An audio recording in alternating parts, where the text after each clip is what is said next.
Valdemar, jūs kalbėjote apie tai LRT debatuose, kad klimato kaita yra utopija ir kaip tik reikia stabdyti tas investicijas. Galbūt jūs galėtumėte mums trumpai argumentuoti, kodėl anot jūsų tai yra utopija, bet išmatuojamais dydžiais, faktais, patvirtinimais, apeliuojant į šaltinį mokslinį eksperimentus. Ne tiesiog apie ir nieką, bet konkrečiai. Kodėl klimato kaita anot jūsų utopija? Į tik pusantros minutės, ne?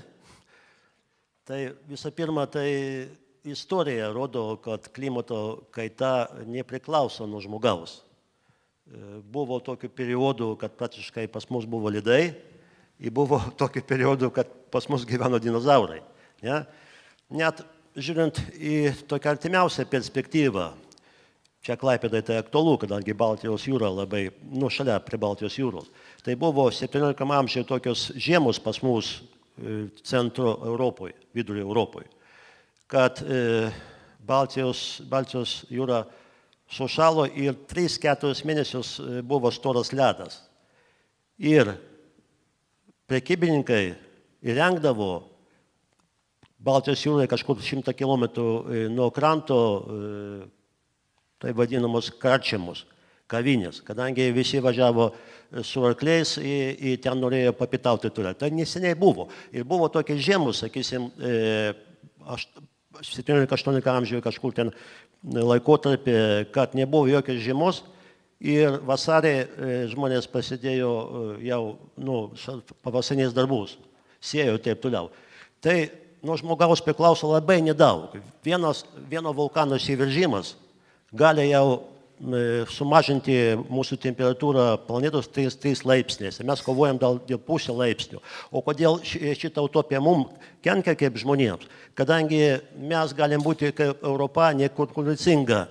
Jeigu mes dabar pakeisim visas technologijas į naujas, tai mes būsim nekonkurencingi, kadangi mes CO2 išmetam tik tai 8% pasaulyje.